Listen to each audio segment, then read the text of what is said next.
Euh, Mes salutations les plus respectueuses à vous tous.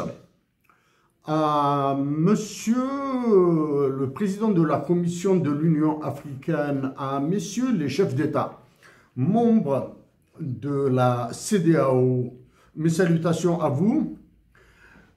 Mon objectif en tant qu'Algérien est d'éviter la guerre entre l'Algérie et le Mali d'un côté, l'Algérie et le Maroc d'un autre côté, et l'embrasement de toute l'Afrique du Nord.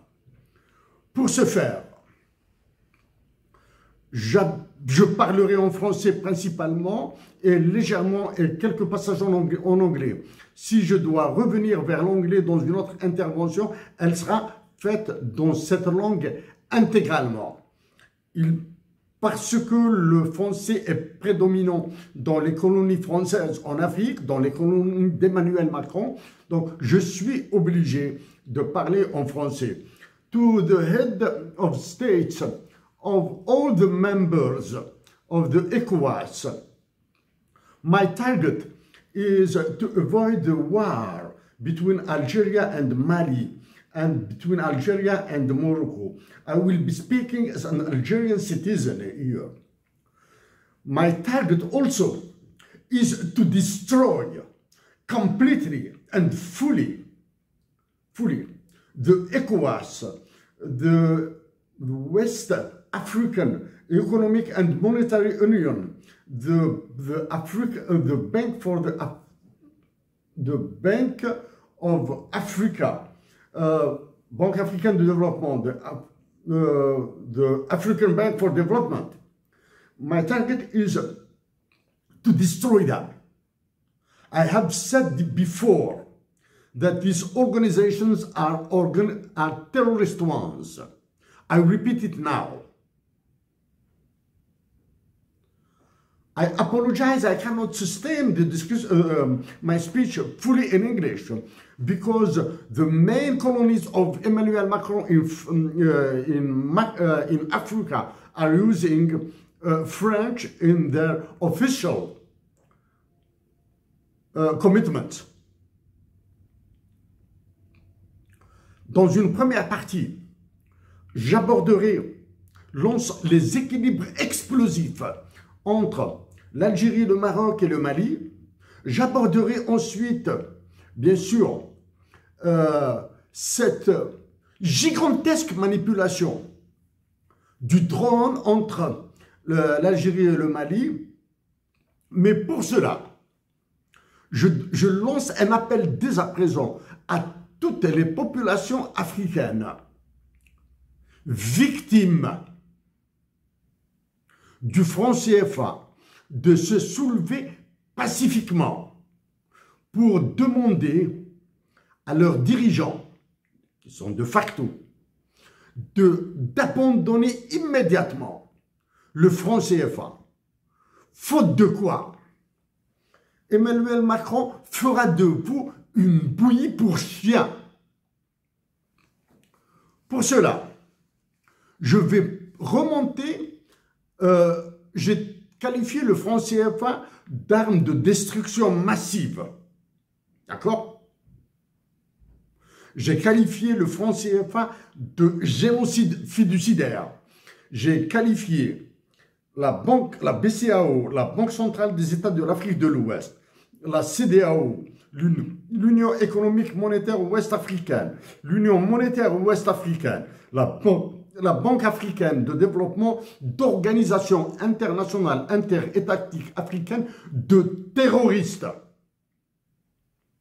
Tenons, si par le passé j'ai abordé des aspects de l'histoire plutôt du franc CFA, maintenant je vais l'aborder sous l'angle du droit international pour vous montrer que la CEDEAO, ECOWAS en anglais, ont été l'œuvre de puissances étrangères qui ont bénéficié à la France principalement. Pour cela, je vais utiliser une partie en anglais, une partie en français. Si je dois intervenir en anglais intégralement, je le ferai. Au président du Ghana, Monsieur John Dramani Mahama, au président du Nigeria, Bola Ahmed Tinubu, au président de la Sierra Leone, Julius Maado Bio. You are members of terrorist organization.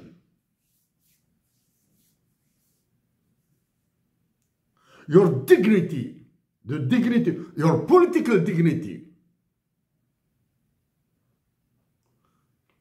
must make you living right now. All the international organizations which are destroying Africa. I will be dealing with international law, with some economic aspects through the IMF, the International Monetary Fund, and the World Bank. Before doing this, I have just to read for you a little bit of this book, written by a Spanish lawyer, Ildefonso Falcones, esclave de la liberté. Une foule dense et miséreuse s'entassait sur le sable. Sanglots et lamentations déferlaient sous les cris et le claquement des fouets des gardes. Il y avait là 700 jeunes femmes, filles et fillettes d'origine africaine aux peaux couleur noir ébène ou chocolat. La plupart d'entre elles nues, d'autres en guenilles. Toutes familles chétives, nombre d'entre elles maladives. Elles avaient pleuré depuis que leur calvaire avait commencé lors des multitudes de guerres tribales durant leur longue marche jusqu'à la côte du Bénin, colliers de fer au cou, enchaînés aux chevilles et aux poignets, puis au bout d'une attente incertaine, emprisonnées dans les entrepôts du littoral. Elles s'étaient retrouvées entassées dans la cale d'un clipper. Après avoir été regroupées en un contingent où furent glissés des dizaines d'enfants. Après 3 mois d'un voyage cauchemardesque, elles furent débarquées sur l'île de Cuba. Lorsqu'un marin ouvrait l'écoutille pour descendre dans la cale obscure, la jeune Kaweka, âgée de 11 ans, recouvrait pour le cacher le corps de Dai, sa petite sœur. Elle lui avait promis de s'occuper d'elle. Elle lui avait donné sa parole le jour de leur capture et n'avait cessé de la réconforter, refoulant ses propres larmes chaque fois que la petite réclamait leur mère. L'enfant avait fini par s'effondrer dans ses bras pendant la traversée. Kaweka lui avait alors chanté doucement à l'oreille en la berçant, oubliant les chaînes qui les attachaient. Si je dois parler du droit international, de l'économie et des ravages de Macron à cause de vos faiblesses, je m'inspire d'écrivains. J'aurais pu citer des écrivains algériens, marocains et autres. J'ai préféré citer un espagnol. À vous, Africains et Africains, existe-t-il encore de l'esclavage en Afrique? La réponse est oui. Vous êtes encore des esclaves.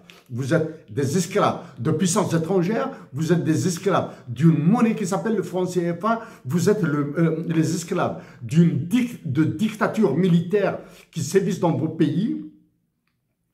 Et pour parler encore plus réellement, l'esclavage encore existe en Libye. L'esclavage existe en Mauritanie.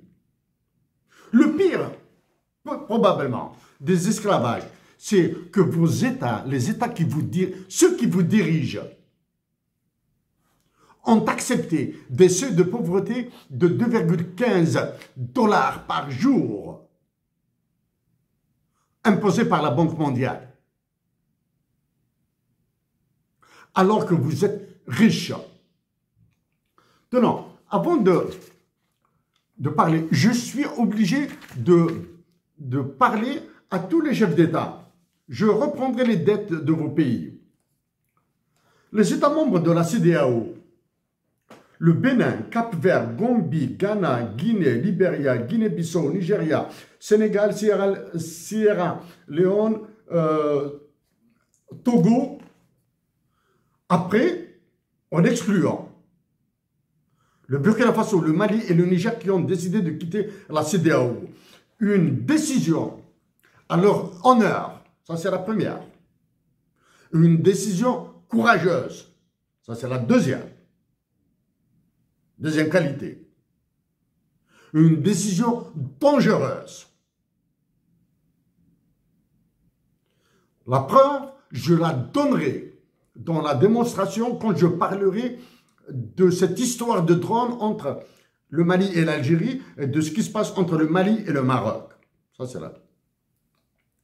Vos dignités politiques, je dis bien à tous les chefs d'État de la CEDEAO, vos dignités politiques passent par l'abandon pur et simple du franc CFA. Ça, c'est la première. Votre dignité politique passe par le rejet pur et simple, catégorique, ferme et irrévocable de la domination qu'exerce sur vous Emmanuel Macron. Ça, c'est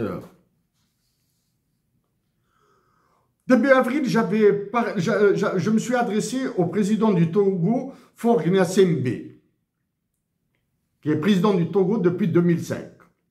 Donc, depuis le 3 mai 2025, Faure Gnassingbé est devenu Premier ministre, chef du gouvernement du Togo.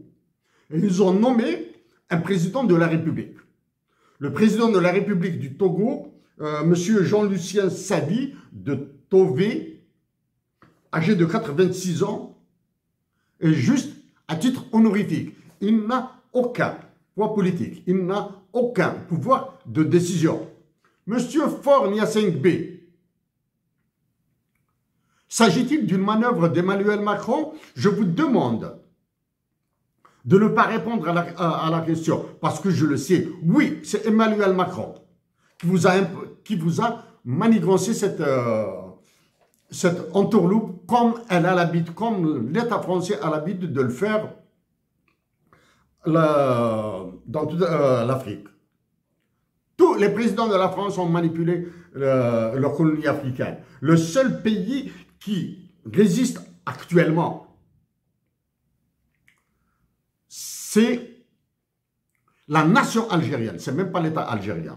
Aussi, au président de l'Union africaine, après votre élection dans un folklore politique plein d'indignité, le folklore politique a été plutôt l'œuvre de l'Algérie et du Maroc. Est-ce qu'il existe un président de l'Assemblée générale de l'Union africaine? J'ai cherché sur le site internet de l'Union africaine s'il existe un président de l'Assemblée générale de l'Union africaine. African Union, que ce soit en français ou en anglais, il n'y en a pas. Il n'y a pas de président. Qui est le président de l'Assemblée générale de l'Union africaine? Le jour où je saurai le nom du président de l'Assemblée générale de l'Union africaine, je m'adresserai à lui personnellement. Avant d'aller dans le cœur, là, dans le cœur de mon intervention, l'Algérie est la Mecque des révolutionnaires. Elle le restera, elle l'est, elle le restera. Okay? Ce sont les révolutionnaires algériens et la révolution algérienne qui vous ont permis d'arracher de formelles indépendances, alors que vous demeurez des esclaves de la France. Si, et actuellement, c'est la nation algérienne qui devra vous relibérer une autre fois. Et aucune autre nation africaine n'est capable de réussir ce que la nation algérienne réussira si elle devient libre. Ok. Actuellement, la nation algérienne est martyrisée. Dès qu'elle redeviendra libre, c'est elle qui vous libérera. Ok. J'ai dit, et je le répète, que toutes les organisations internationales interétatiques africaines sont, dans l'état actuel des choses, des organisations terroristes. Ok. J'ai bataillé dur contre le franc CFA. J'ai bataillé plus que vous tous contre la présence des forces françaises en Afrique. J'ai bataillé plus que vous tous pour un patriotisme économique portant sur les richesses naturelles. D'un point de vue droit international, je lis.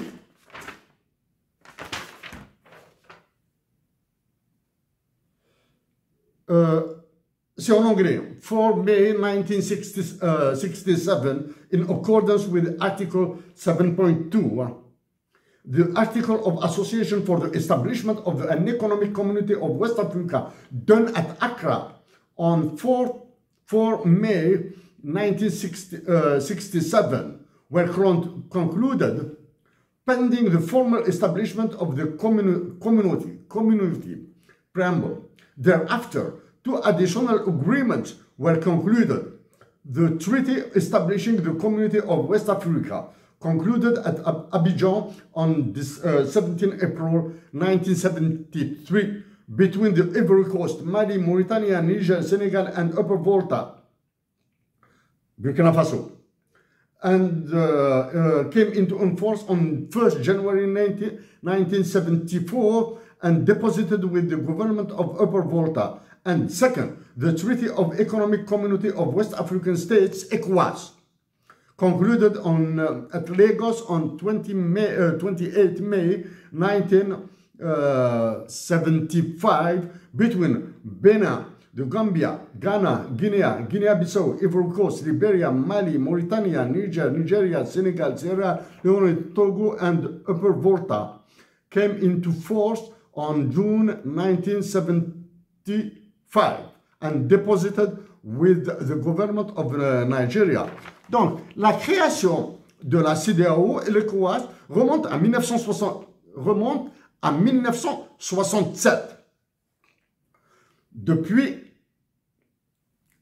cette formelle indépendance des colonies françaises en Afrique, avant l'indépendance de l'Algérie, et jusqu'à maintenant, tous ces pays étaient dirigés par des dictatures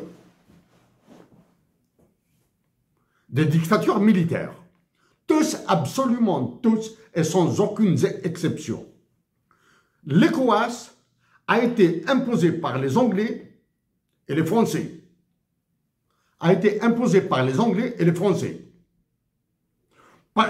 Qui ont profité des régimes dictatoriaux qu'ils avaient installés en Afrique. Donc, l'ECOWAS et la CEDEAO, l'UEMOA, et maintenant dans le même sillage, la Banque africaine de développement, sont loin d'être des volontés des peuples, sont loin d'être la volonté de régimes démocratiques qui ont obtenu le consentement libre et éclairé des peuples. Je lis maintenant une partie en anglais, une partie en français. Articles of Association for the Establishment of an Economic Community of West Africa. Accra, 4 May 1967. Article 8. Je vais lire à peu près les équivalents en français. Le point D de l'article 8. Undertake such work and studies and perform such services relating to the aims of the community as may be assigned to him by the Council of Ministers, and also make such proposals thereto as may assist in the efficient and harmonious functioning and development of the community. Article 26, Safeguard Clause. Point 3. The Council of Ministers shall examine the method of application of these measures while they remain in force. Article 20. The most favored nation treatment. Point 3. Any agreement between a member state and a third country under which tariff concessions are granted shall not derogate from the obligation of that member state under this treaty. Article 18, Article 18, point 3.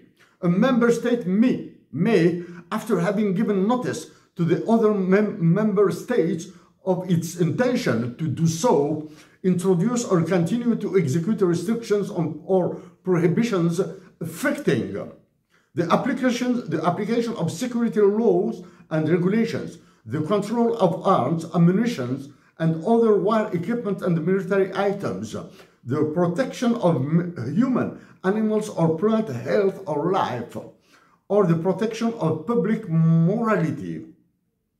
D. The transfer of gold, silver, and precious and semi-precious stones.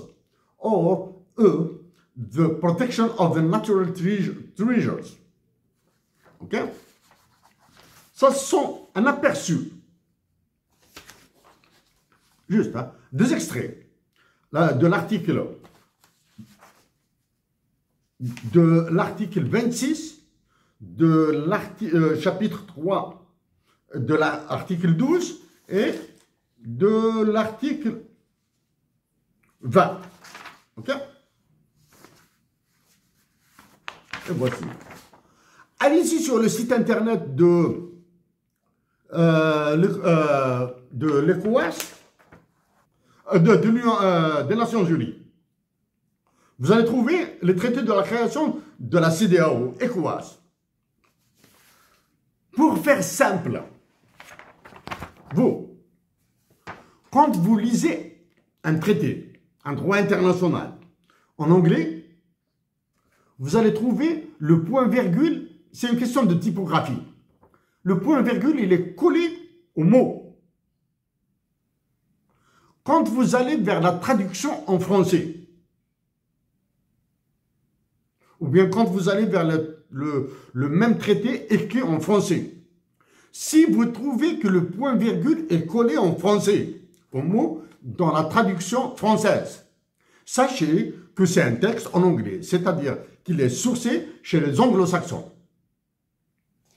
Je pense à la Chatham House. Chatham House, hein?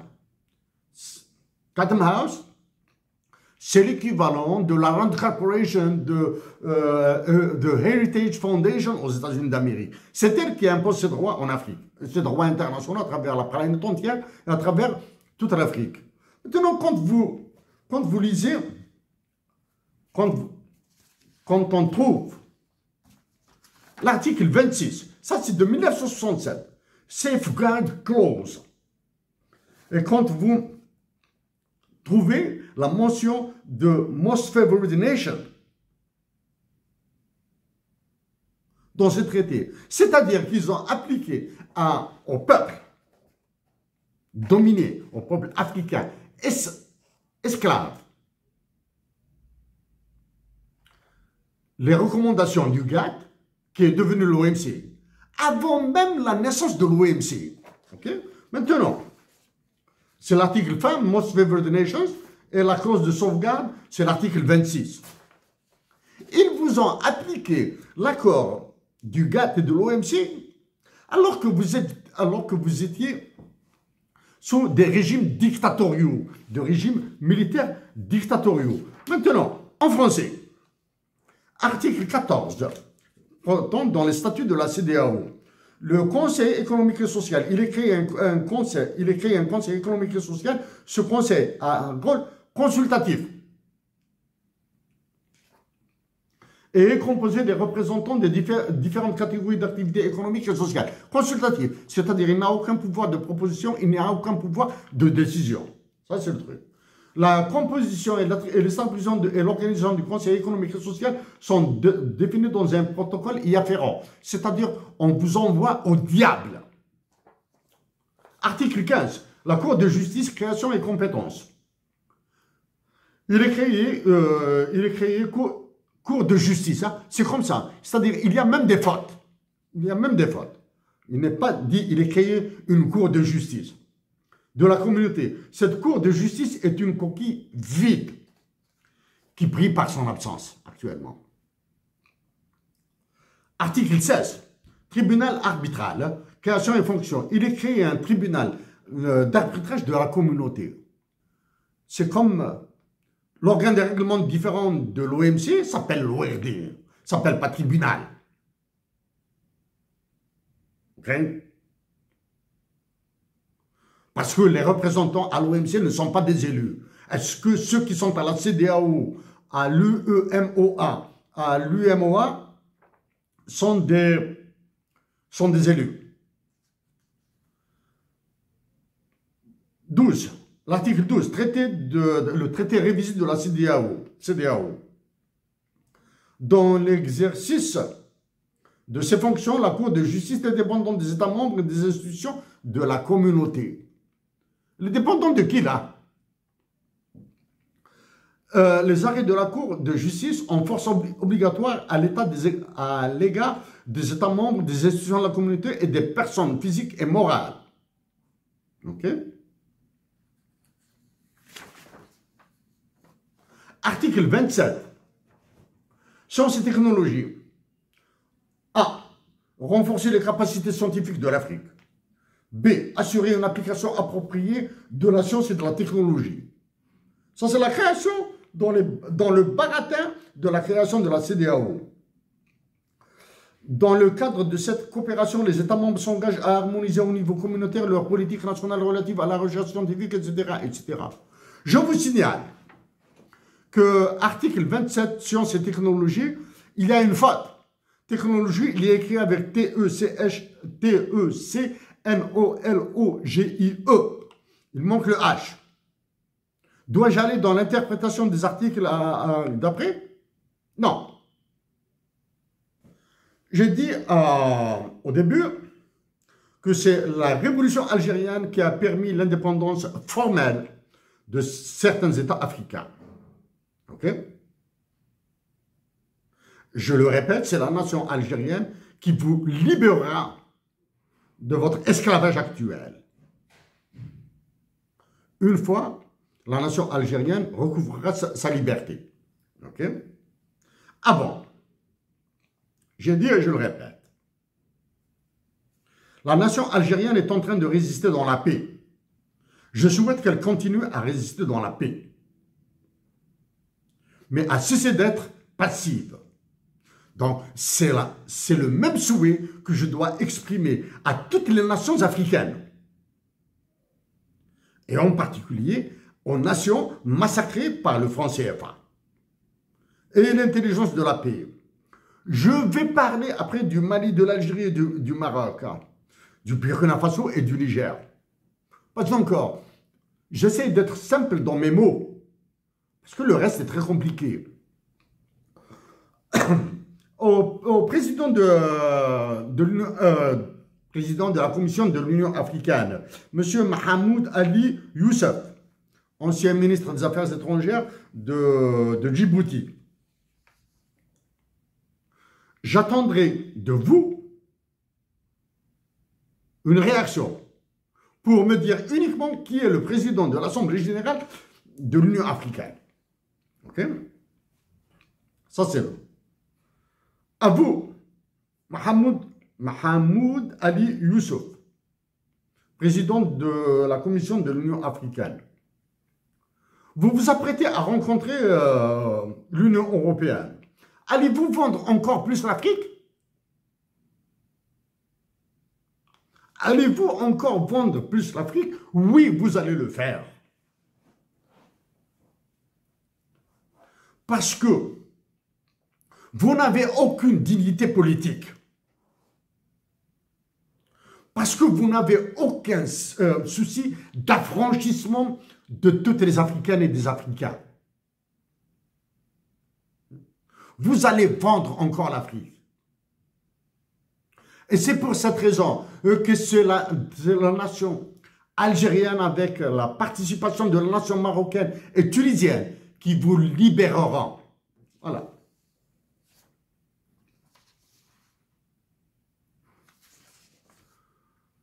Je passe à autre chose. Je reviens à un aspect encore plus simple.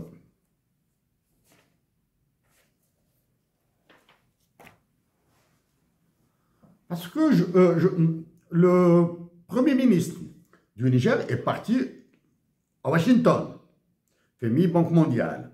Le FMI a eu la gentillesse de me simplifier la vie. Il a parlé de West African Economic and Monetary Union, de l'Union monétaire et économique ouest-africaine. Donc, le FMI vous a mis tous dans le même sac. Donc, je l'aborderai. Donc, le Premier ministre du Niger est parti à Washington, FMI, Banque mondiale. Ensuite, il a été convoqué au secrétariat de la défense américain. Okay. Il dit bien, il a été convoqué.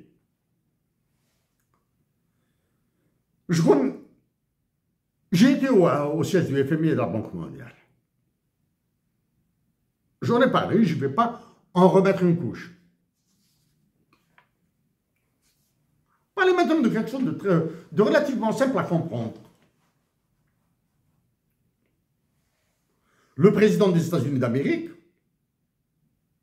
a décidé de conduire une certaine politique pour l'intérêt des Américains. Pour et dans l'intérêt des Américains. Vous, Africains dominés, broyés par la langue française, vous êtes pour certains intoxiqués par l'information française. Ok? Vous êtes intoxiqués par l'information française. Très bien. D'éléments concrets qui pourraient vous servir en Afrique. Le président des États-Unis d'Amérique a été élu démocratiquement. Ok? Le président des États-Unis d'Amérique, en plus de la dévaluation du dollar par la surévaluation des autres monnaies, des monnaies qui travaillent, des monnaies des pays qui travaillent avec les États-Unis d'Amérique, a d'autres objectifs. Redevenir la puissance numéro 1, y compris dans le cyberespace. D'accord?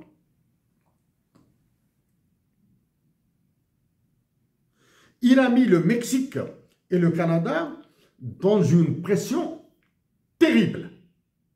Ok? Si l'information française vous bassine avec de la connerie,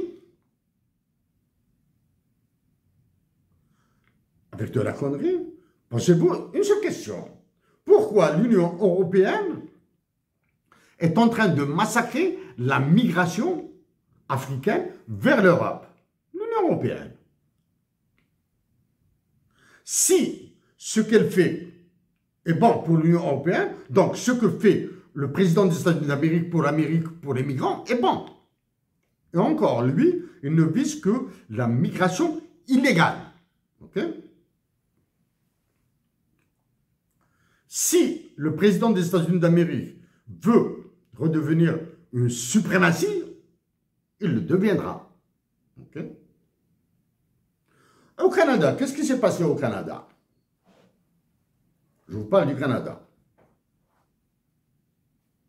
Il a parlé, le président des États-Unis d'Amérique a parlé non pas d'annexion du Canada, il veut faire du Canada le 51e État par la volonté des Canadiens.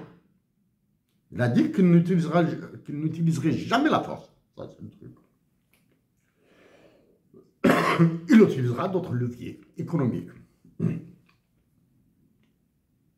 Le Canada est formé de 10 provinces, de 10 États indépendants l'un de l'autre, là. Hein. Le Canada est une fédération. Tous les États canadiens sont libres d'agir presque dans tous les domaines. Si si le Québec est réputé pour une certaine tendance politique, groupe politique qui veut l'indépendance, maintenant il est dépassé par l'Alberta. L'Alberta en 2026 organisera un référendum sur l'indépendance de l'Alberta. C'est la première. Ah, c'est un problème immense. Si l'actuel Premier ministre, Mark Carney, arrive à lever les barrières tarifaires et non tarifaires entre tous les États canadiens, il deviendra un prophète, un saint. Parce que les États canadiens, les provinces canadiennes, veulent garder un certain pouvoir de décision, certaines restrictions entre elles. Là, okay? Là on risque d'y aller. Le Canada risque d'y aller vers la même monnaie, le dollar canadien, un futur dollar canadien, un dollar canadien pour l'extrême ouest, un dollar canadien pour le centre, un dollar canadien pour l'est. Reste maintenant les projets de défense nationale. Actuellement, il y a une seule armée canadienne. Est-ce que les autres États accepteront d'envoyer, de fournir des soldats pour l'armée canadienne? Il se discutera. Okay? Une fois indépendant, il acceptera. Ça, ce sont des trucs. Mais tout ça, du moins tout ça, il y a le problème de l'indépendance du Canada vis-à-vis de l'Angleterre, du Royaume-Uni. Hein. Actuellement, le Premier ministre du Canada prête serment pour la reine, hein, qui sera fidèle à la reine, au roi, plutôt, Charles III. Ok? Et après ça, voilà. Est-ce que le Canada demeure bloqué? Non. Avec tous ces problèmes-là, les Canadiens négocient avec les Américains. Avez-vous entendu parler de guerre entre le Canada et les États-Unis d'Amérique? Non. Malgré toutes les violences verbales, les politiques verbales, hein, ça continue à négocier. Nous, en Afrique, pour moins que ça, pour un petit mal de dents, ou bien pour un chef d'État qui a passé une mauvaise nuit, se lève, bien un général, il se lève, non, je veux faire la guerre au pays intel, je vais faire la guerre à la tribu intel.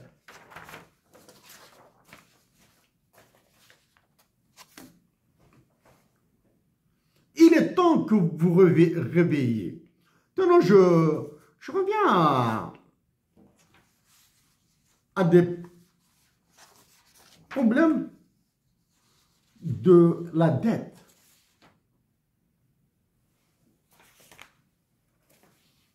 Savez-vous que tous les pays de la zone CFA, je dis bien tous les pays de la zone CFA, tous, ont des dettes classées C. C'est-à-dire plus que spéculative. C'est-à-dire, vous êtes en dehors de toute considération de viabilité d'État.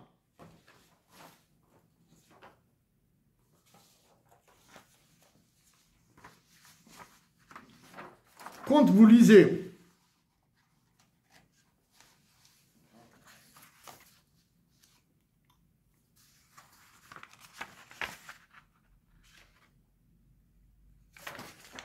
Le FMI qui vous dit, ça c'est un compte rendu du FMI.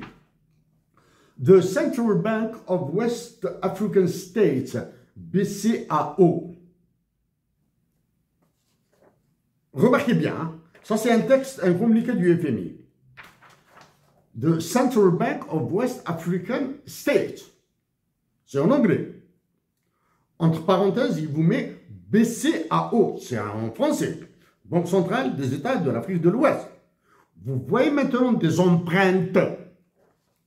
Response to external reserves pressures has also been broadly appropriated by tightening monetary policy via raising rates and containing the quantities of liquidity injected in the regional bank system. Oh.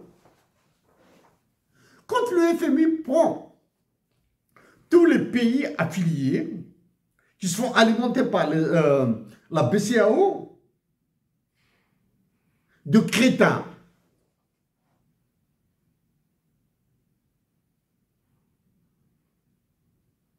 la BCAO a une politique monétaire. Ne peut pas avoir de politique monétaire et vous ne pouvez pas avoir, et tous les États membres de la BCAO ne peuvent pas avoir de politique budgétaire. Vous n'avez aucun contrôle sur votre monnaie, vous n'avez aucun contrôle sur les prix de vos matières premières, vous n'avez aucun contrôle sur vos réserves. Ok?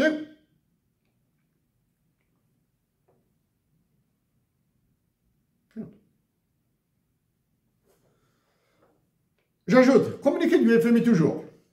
In that context, they commended the proposed reintegration of the WAMO, West African Economic Monetary Union Convergence Pact with the previous fiscal deficit and debt ceilings and called for its rapid adoption with a well-designed escape clause, a correction mechanism and credible enforcement. Fiscal adjustment should be driven by revenue mobilization to protect priority spending. Directors are also stressed the importance of transparent and accurate reporting of fiscal data and enhanced debt transparency.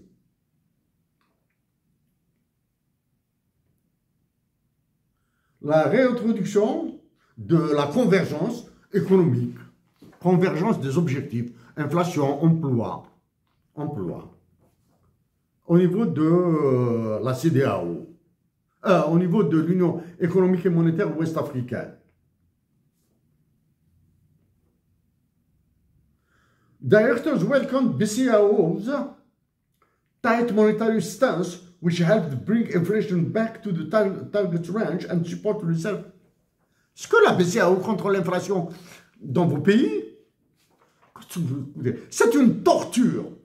Quand j'aborderai l'Algérie, je parlerai un peu plus à l'aise parce qu'il s'agit de mon pays.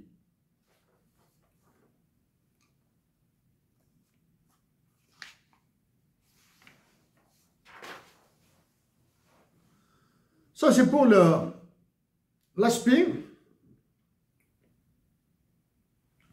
macroéconomique des États de l'Afrique de l'Ouest.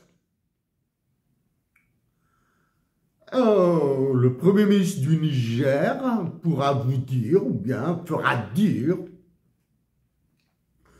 dire aux autres ministres ce que signifie sustainable debt. Une dette sustainable, soutenable.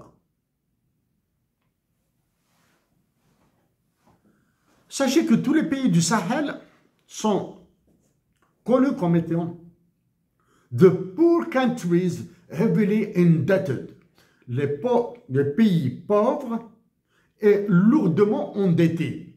Est-ce que maintenant sustainable debt signifie que c'est une dette soutenable?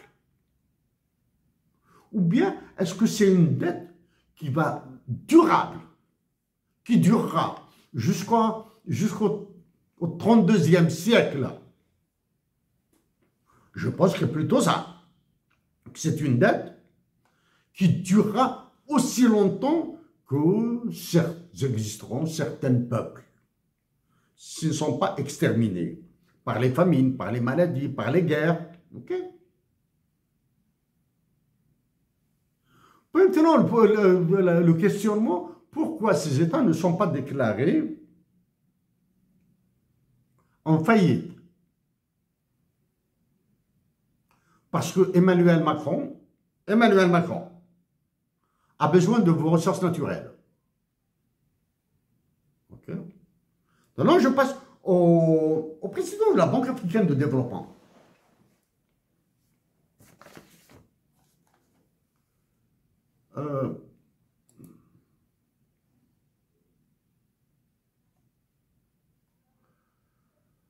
Donc, ça, ce que je viens de dire là, c'est je m'adresse à M. Abdoulaye Diop, président de la commission de l'UEMOA. M. Abdoulaye Diop, pouvez me attaquer en justice. Et je me ferai un plaisir de me présenter au tribunal.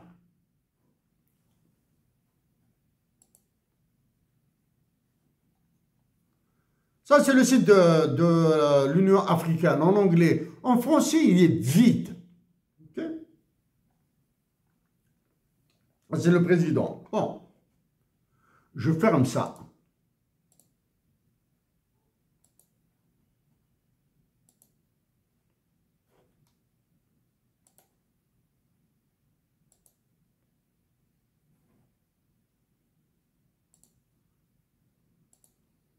Banque africaine de développement.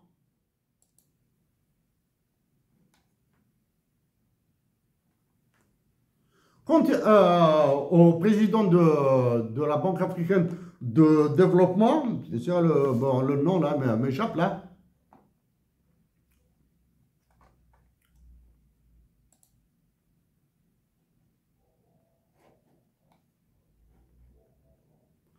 Docteur Akinwumi Adesina. Désolé si je prononce mal votre nom. La Banque africaine de développement a prêté de l'argent à l'Algérie. Elle a prêté 1 milliard. 1 milliard de quoi? 1 milliard d'euros? 1 milliard de dollars US? Ou bien 1 milliard de cette unité que j'ai vue là, unité monétaire africaine, l'équivalent de l'écu.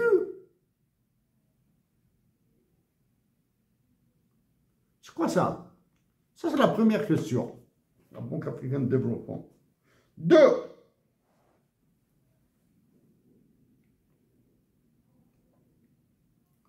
Est-ce que les projets financés par la Banque africaine de développement en Algérie ont été tous opérationnels?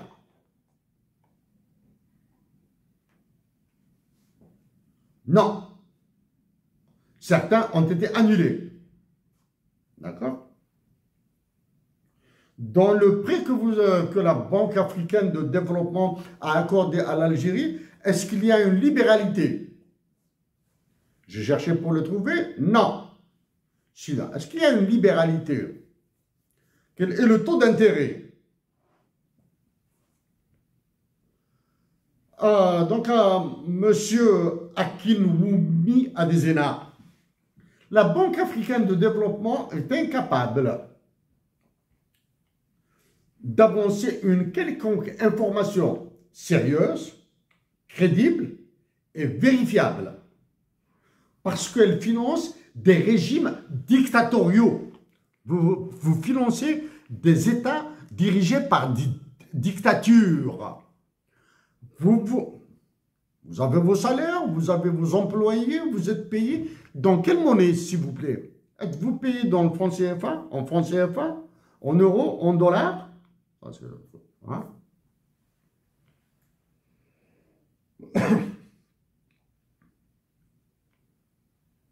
Quelle est votre relation avec la Banque mondiale? Structurelle? Fonctionnelle? Hiérarchique? Que peut faire la Banque africaine de développement devant les ordres de la Banque mondiale et du FMI? La Banque africaine de développement finance des régimes pourris jusqu'à l'os. C'est pour cette raison que j'affirme maintenant que la Banque africaine, entre la Banque africaine de développement et les États qu'elle finance en Afrique, la corruption doit avoir non pas deux cornes, trois cornes, peut avoir 90 000 cornes. Parce qu'il n'y a aucune reddition de compte. D'accord? Quel est le volume de la corruption pratiquée par la Banque africaine de développement, ou bien quel est le volume de la corruption imposée par les dictatures africaines à la Banque africaine de développement?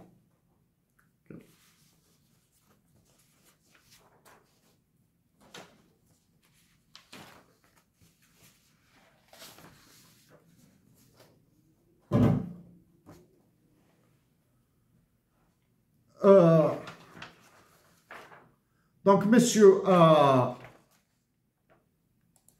pour terminer avec cet aspect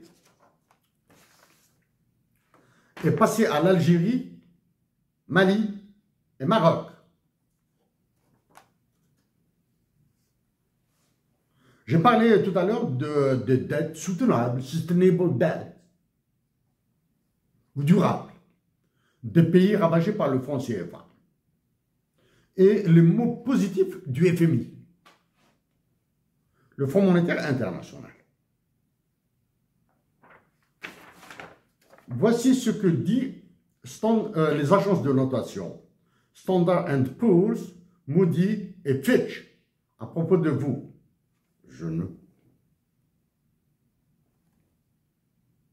Et voici,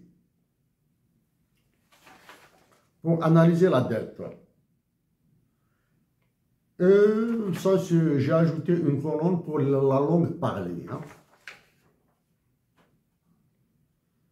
Donc, deux pays parlent le portugais, le Cap-Vert et la Guinée-Bissau.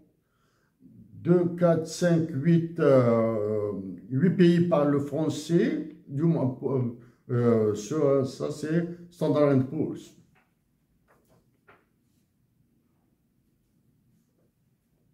Le ratio de la dette de l'Algérie, j'en ai parlé, mais je le reprends rapidement. Hein.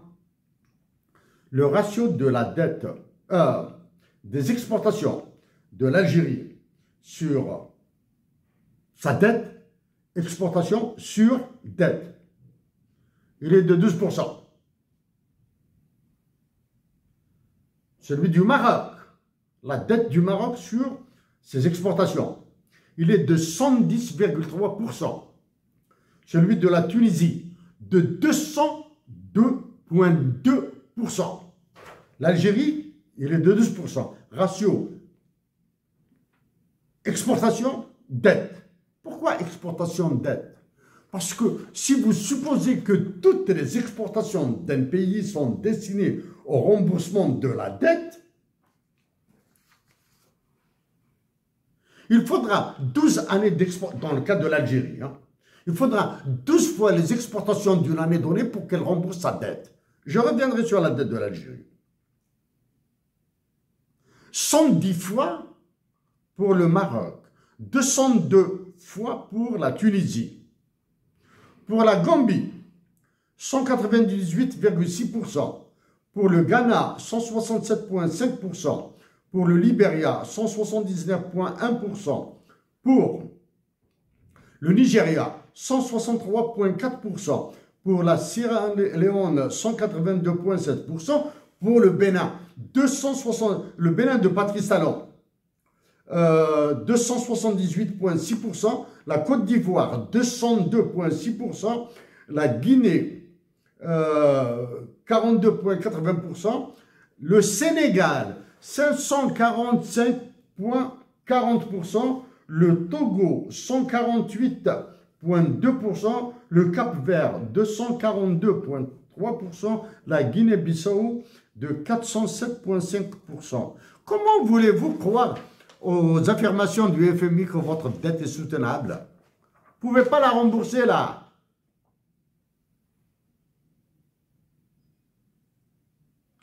Donc, ils vont vous pomper. Maintenant, je reviens.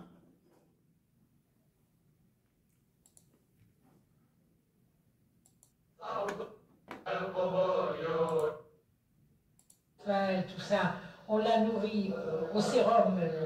Il y en a qui ont été tués, il n'y avait plus personne. Au bout de 3 mois, il n'y avait ni homme, ni argent, ni organisation. Et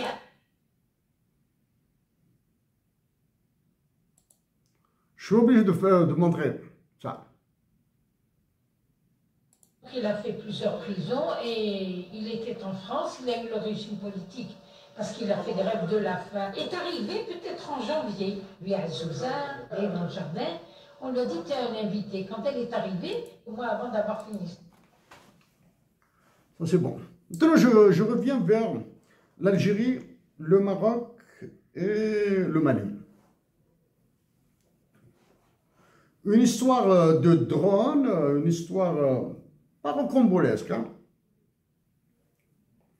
Un sacré coup bien ficelé, hein. Les militaires maliens disent que leur drone a été abattu sur le territoire malien. Les militaires algériens disent que le drone a pénétré le territoire algérien. Tout le monde est satisfait de ce scénario. L'ancien Premier ministre du Mali, Choguel Maïga, en a mis une couche. Puisqu'il faut défendre l'Algérie, j'ai réagi à ces mots. Je lui ai dit de deux choses l'une. Ou il est naïf pour croire à cette version, ou il est idiot. C'est un idiot. Mon objectif, bien sûr, est de réagir et de défendre ma patrie, pas les militaires algériens. Je vais en dire quelques mots maintenant. Hein. C'est de défendre ma patrie, l'Algérie. Voilà. Et ensuite, m'adresser aux militaires qui se sont prononcés des deux côtés, là. Hein, des deux côtés.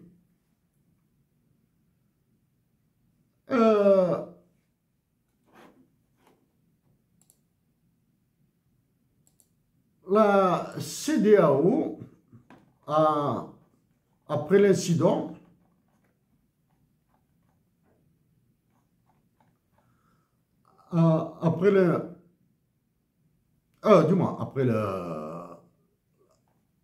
après cette affaire du drone,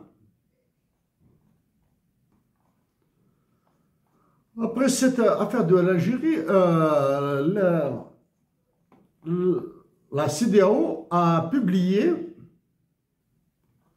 donc elle a publié, bref, la CEDEAO a publié un communiqué sur ce qui s'est passé avec d'inquiétude sur ce qui se passe entre l'Algérie et le Mali après l'abattage de ce drone. Mais sur le site internet de l'ECOWAS, le site internet de la CEDEAO, n'a pas ce communiqué. Est-ce que le compte Facebook de la CEDEAO, ECOWAS, est une blague? Ça, on a tout l'air. Ce qui est intéressant aussi de remarquer sur le compte Facebook de l'ECOWAS. ECOWAS CEDEAO, je ne sais pas si vous le voyez là. Ah, il est là. ECOWAS CEDEAO a limité qui peut laisser un commentaire sur cette publication. Donc, ils ont bloqué. La personne qui s'occupe de ça a reçu un ordre là. Hein. Comme par hasard, le communiqué complètement débile, il a été repris par Jeune Afrique, un journal chiffon. Peut-être qu'il a été repris par d'autres comptes Facebook, d'autres journaux, mais parmi les journaux plus ou moins connus, assez anciens, il y a Jeune Afrique, un journal chiffon. Jeune Afrique, il suffit qu'un État lui paye, lui offre de la publicité, bien un coup de fil, de relations, etc. Hop. Il publiera n'importe quoi.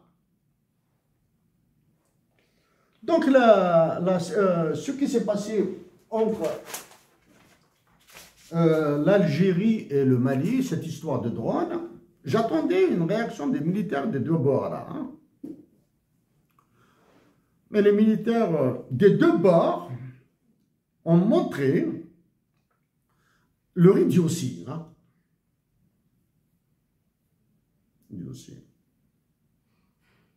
C'est clair maintenant qu'ils ont été manipulés. Les militaires algériens et les militaires maliens ont été manipulés. Par qui? Ah, il faut essayer d'identifier le manipulateur. Le premier manipulateur, peut-être, la diversion. Les généraux algériens sont dans un foutoir. Ils ont mis l'Algérie dans une bouteille, les Algériens dans une bouteille, ils sont en train de les étouffer. Ils sont associés à de sales histoires avec Emmanuel Macron. Okay? Les militaires maliens, peut-être non associés à de sales histoires avec Emmanuel Macron, mais ils sont sous la pression d'Emmanuel Macron. Je vous signale qu'Emmanuel Macron a chassé son premier chef d'état-major particulier là. Hein. Il l'a chassé. Hein. Qui pourrait être le manipulateur des militaires algériens et des militaires maliens? Le président de la Turquie? C'est lui qui a vendu le drone au Mali. Est-ce que c'est possible? Je l'ignore. Parce que c'est son gendre qui fabrique ces drones en Turquie. Donc, lui trouver des contrats en Mali, au Niger, en Algérie, etc., ce serait bon pour les affaires. Est-ce que c'est une mauvaise lecture des positions de ce drone? Oui. Que ça peut être une mauvaise lecture de la position de ce drone? C'est possible. C'est possible. Il y a en 2013, pour un journal algérien dirigé par une de mes connaissances, à qui je souhaite un prompt rétablissement, je vous signale qu'il ne s'agit pas d'Hassan Khadi. Hein. C'est un autre directeur de journal. Brave gars.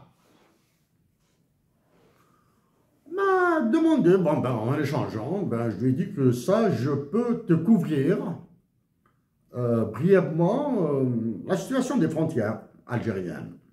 J'ai abordé la frontière algéro-malienne avec un consultant de l'ONU, professeur dans une université canadienne. À partir très cool, pendant 2 heures à peu près, nous avons abordé la question de la frontière algéro-malienne, du droit international, etc. On en a parlé. Beaucoup. J'ai fait mon papier. J'ai coupé énormément de ce qu'il m'avait dit. Parce que c'est une zone explosive. Et ce directeur de journal, on a coupé encore. Ce n'est pas un reproche. On a coupé encore. C'est en 2013 que j'ai dit que que la France, à l'époque, voulait créer un brasier entre l'Algérie, le Mali et le Niger. Depuis l'élection d'Emmanuel Macron, ce brasier lui est devenu obligatoire. Il est obligé de créer ce brasier. Il est obligé de créer ce brasier. en plus du contrôle qu'il exerce via de poids lourds là, de poids lourds sur toute l'Afrique, dans toutes les colonies africaines.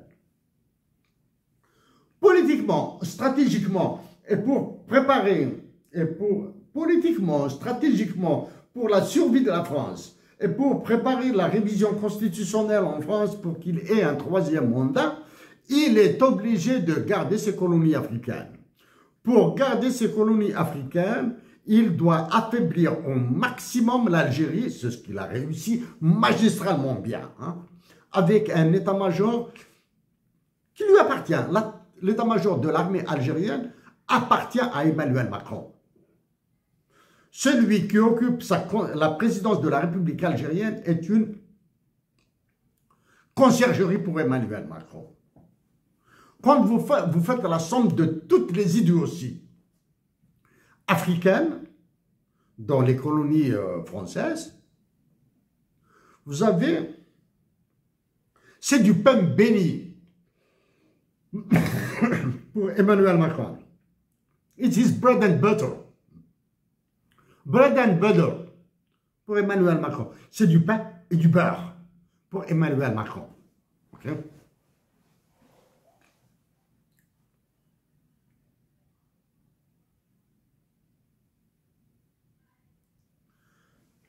Bon.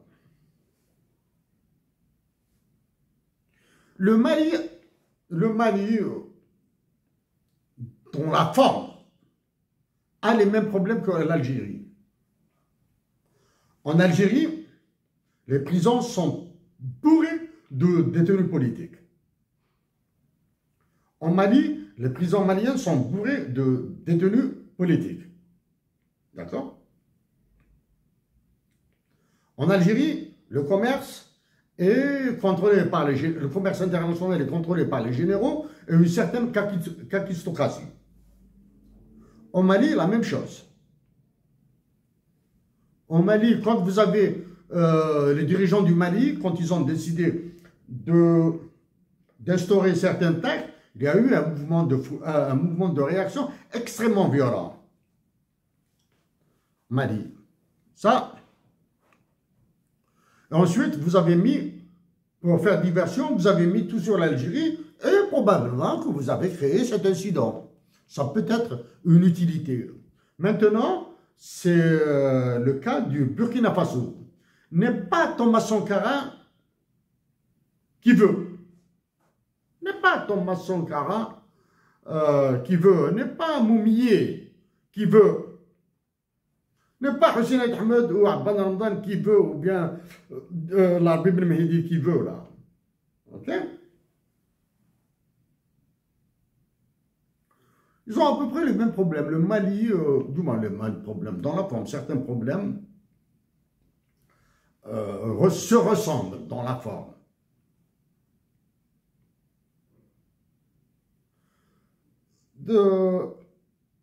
Actuellement, il y a un début de feu entre l'Algérie et le Maroc dans le même modèle de ce qui s'est passé entre l'Algérie et le Mali.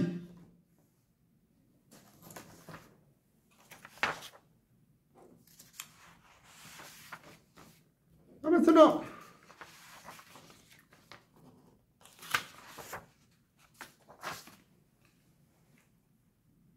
ça bouillonne.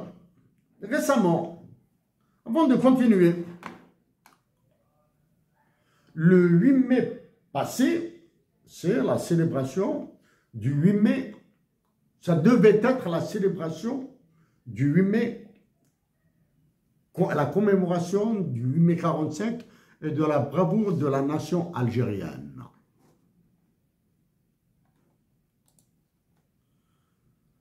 La bravoure de la nation algérienne. Qu'est-ce qui s'est passé?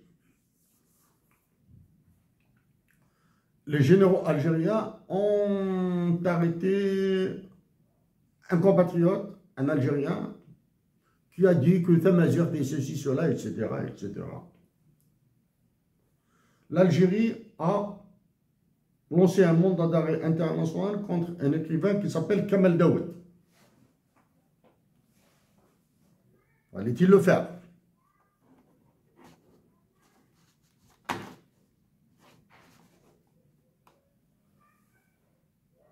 Donc, je continue. Il fallait une reprise, là. Je reprends.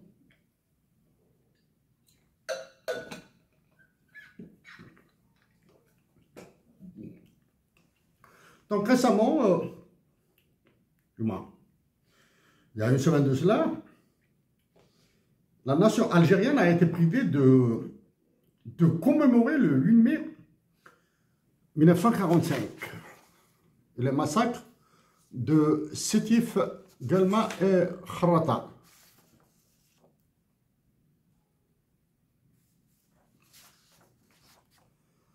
Qu'est-ce qui s'est passé? C'est une petite manœuvre de généraux algériens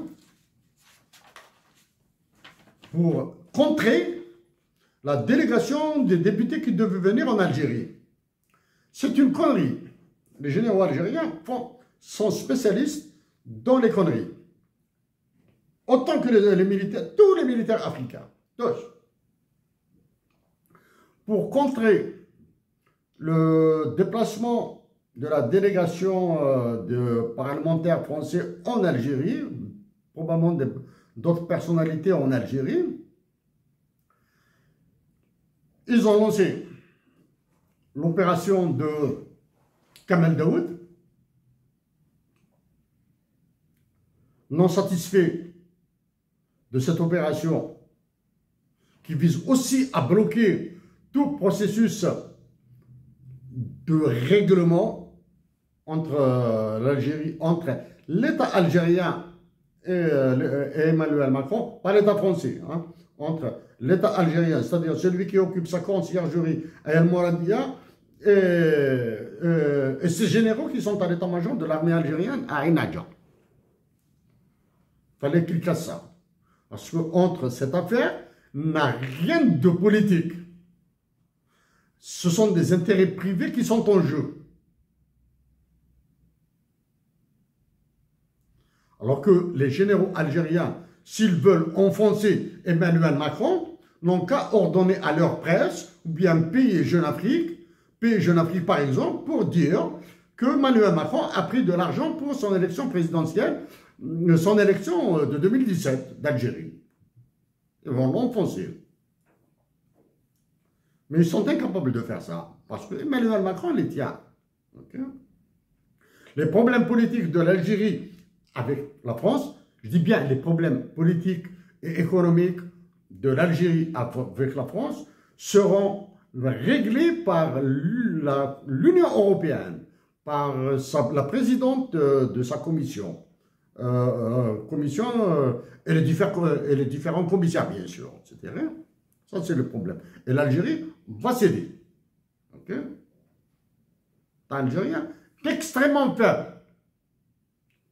Donc ça, je reviendrai dans 2-3 minutes sur cette affaire de Kamel Daoud. Il y a aussi une affaire de cet universitaire qui a été arrêté parce qu'il a dit que Tamazirt, etc. Ce mec-là doit être libéré immédiatement. Le mandat d'arrêt contre Kamel Daoud doit être supprimé, annulé illico presto, et tous les détenus politiques algériens doivent être libérés, et absolument tous. Avant d'aller vers ça maintenant, voici ce que dit... Il s'appelle, et il est arrivé chez lui à Zouza. Sa mère ne l'attendait pas, elle était dans les champs en train de travailler, on l'a appelée dans le jardin, on lui a dit « t'es un invité ». Quand elle est arrivée, elle a vu son fils, elle est tombée en syncope, elle a eu une paralysie partielle, la moitié du corps qui s'est paralysé. Donc il est resté avec elle très peu, puis le colonel Amran Djiboukro et Krim Belkacem sont venus voir Abel pour lui demander de prendre en main la tête de la révolution. Il y avait la zone autonome à Alger Évidemment, ils ont arrêté tout le monde. Il y en a qui se sont sauvés, il y en a qui ont été en prison, il y en a qui ont été tués. Il n'y avait plus personne. Au bout de 3 mois, il n'y avait ni homme, ni argent, ni organisation. Et Abed a accepté. Moi, je l'ai vu fin avril. On m'avait dit avant qu'on voulait... Enfin, je ne savais pas que c'était Abed, mais qu'il y avait quelqu'un qui voulait me voir. Mais j'étais hospitalisée, là, j'ai subi une petite intervention. Et je suis arrivée fin avril. Et c'est Ahmad Rachid, l'étudiant avec de 19 ans, qui a amené Abed chez moi. Bon, je ne savais pas qui c'était pendant longtemps, jusqu'au jour où lui-même m'a dit voilà qui je suis. Donc Abed venait à la maison et commençait à organiser la première somme. Donc ça, c'est ce que dit Madame Nassima Hablal sur Abban Ramadan. Quand Abban Ramadan a été, je reprends rapidement, hein. C'est pour compenser la qualité du sang. Madame Nassima Hablal dit, paix à son âme,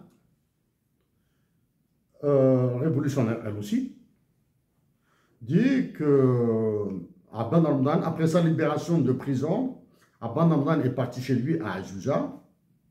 Sa mère était dans les champs. Elle a été informée qu'elle avait un invité qui l'attendait chez elle. La mère de Abban Ramadan. Arrivée chez elle, elle a vu son fils, elle est tombée en syncope, elle s'est retrouvée la moitié du corps paralysée. Ensuite, la mère de Abban Ramadan, paix à son âme, est partie. Abban Ramadan est parti. Madame Nassima Hablal est partie. D'autres révolutionnaires sont partis. Madame Nassima Hablal dit que Abban, des délégués, parmi eux Omran, ont été voir Abban pour lui dire allez, viens, tu prends la direction de la révolution algérienne. Il n'était ni sergent, ni capitaine, ni commandant, ni général, ni rien, ni maréchal. Abban Ramadan, ses frères, ses sœurs ont produit une révolution universelle. Les généraux algériens l'ont bousillé. Bon, allez. J'ai terminé avec ça maintenant.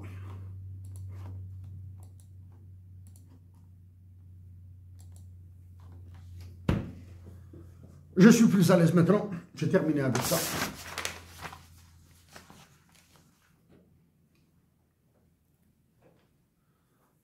J'ai terminé avec cet ordinateur, etc. Il y a... c'est longtemps. J'avais supplié les soldats, j'avais supplié les Algériens de demeurer pacifiques, de soutenir les soldats algériens qui sont postés le long des frontières et demander à... Je les ai suppliés de ne pas tirer une balle sur les compatriotes africains, en particulier sur les migrants. Okay? J'avais suggéré aux Maliens de donner une partie du nord du Mali en gestion à l'État algérien, même s'il est pourri. Okay? J'ai appelé à une révolution désuétée en Algérie pour renouveler cet état-major. Il est impossible à l'Algérie de s'en sortir avec un état-major de ce type. Maintenant, les choses commencent à devenir un peu plus claires. Après le désastre du drone, là, c'est un désastre. Il y a une petite affaire là, liée à un imam malien exilé en Algérie qui devait rentrer en Algérie. Ça, c'est un élément. L'Algérie, le Sénégal, la Côte d'Ivoire, le Ghana, le président du Ghana, le chef d'état-major de l'armée sénégalaise, les militaires algériens, la conciergerie de Macron, Al-Mouadia, ont fait pression sur le Mali pour qu'il rejoigne la CEDEAO. L'Algérie est complice. Pour preuve, il suffit de voir le nombre de déplacements faits par le plus imbécile des ministres des Affaires étrangères au monde, le ministre des Affaires étrangères de l'Algérie.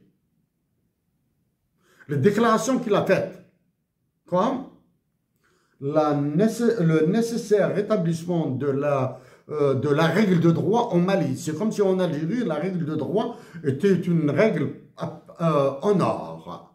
Okay. Oui, l'Algérie est complice dans ce qui se passe au Mali.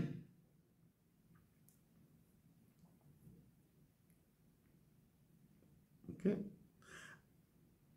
L'État algérien, les militaires et celui qui est à Mouradia sont complices dans ce qui se passe au Mali. Est-ce une raison pour offrir l'Algérie à la vindicte d'une certaine opinion publique là? Maintenant, quiconque peut se l'ouvrir critique l'Algérie. De faire le distinguo, hein? Critiquer l'armée algérienne, c'est possible. Critiquer celui qui se prend pour le président de la République algérienne, c'est possible. Oui, mais critiquer l'Algérie, non.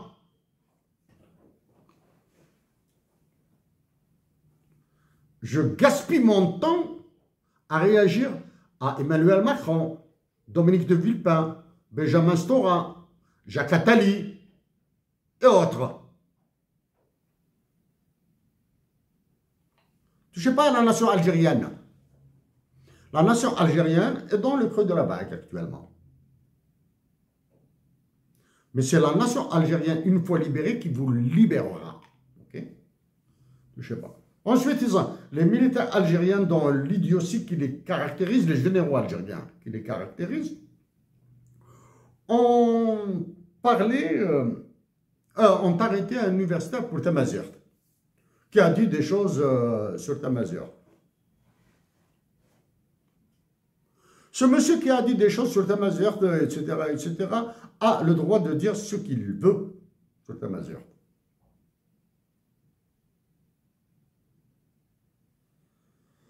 Les Algériens qui sont contre pourraient s'exprimer.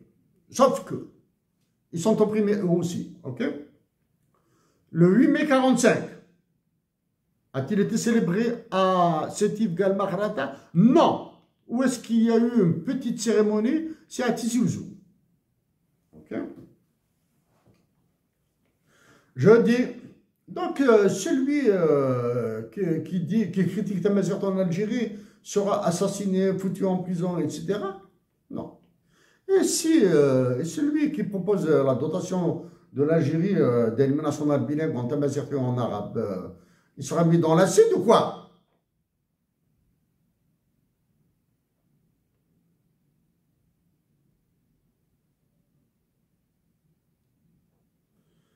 Le mec qui a parlé, qui a nié l'existence des Amazirs en Algérie, ça c'est écœurant, hein, parler de lui. Quelle est la réaction qui s'est produite? Elle est venue du sud, d'un Telgui. Est-ce une réaction innocente de ce Telgui? Non.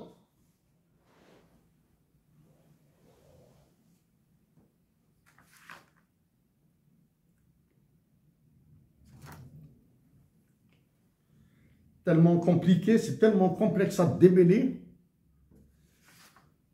Tellement complexe à démêler que je suis obligé d'accélérer là. Je suis accéléré. Je synthétise.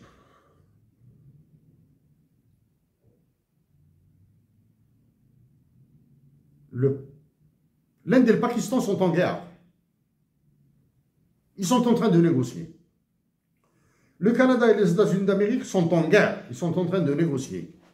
La Russie et l'Ukraine sont en guerre. Ils sont en train de négocier. Okay. La Russie et l'Ukraine négocient en Turquie. Okay. Combien de réunions, combien de rencontres entre les militaires du Mali et les militaires algériens se sont produites? Combien de rencontres entre celui qui dirige, qui est à la présidence de la République de l'Algérie, à Al-Mouradia, à Alger, combien de fois a-t-il rencontré le dirigeant du Niger, le général Chiani? Combien de fois a-t-il rencontré ceux du Sénégal? Combien de fois a-t-il rencontré le général Goïta du Mali? Combien de fois a-t-il rencontré le capitaine qui dirige le Burkina Faso? Ce capitaine du Burkina Faso, Ibrahim Keïta. Hein? Il est en train de s'enfoncer lui aussi, là. Hein? Il s'enfonce, il est en train de faire des vagues, au lieu de libérer son peuple, au lieu d'ordonner l'abandon du franc CFA immédiatement. Bref. Donc il y a eu ce mandat complètement débile, mandat d'arrestation,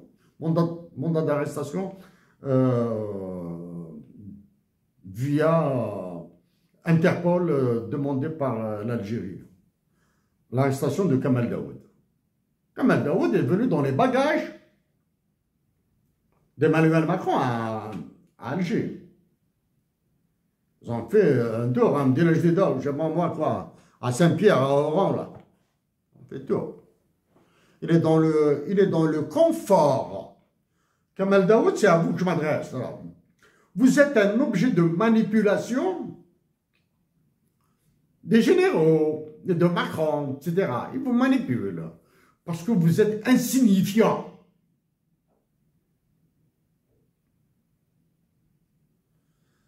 Kamal Daoud, il faudra que vous chassiez de votre esprit un quelconque poids de ce que vous faites dans ce qui se passe en Algérie et dans ce qui se passe entre l'Algérie et la France. Vous êtes une bille, même pas une quille, vous êtes une bille avec laquelle jouent les enfants. Kamal Daoud, il y a assez longtemps maintenant, je vous ai contacté pour que, au même titre que votre compère là, Yasmina Khadra, je vous ai contacté pour avoir votre opinion sur la dotation de l'Algérie d'un hymne national bilingue en arabe et tamazight. Très bien. La constitution algérienne a été modifiée avant, elle a été modifiée une dernière fois. Dans la dernière modification de la constitution algérienne, conduite prétendument par des universitaires algériens, il y avait un article qui porte sur l'intervention de l'armée algérienne à l'étranger. Un article criminel.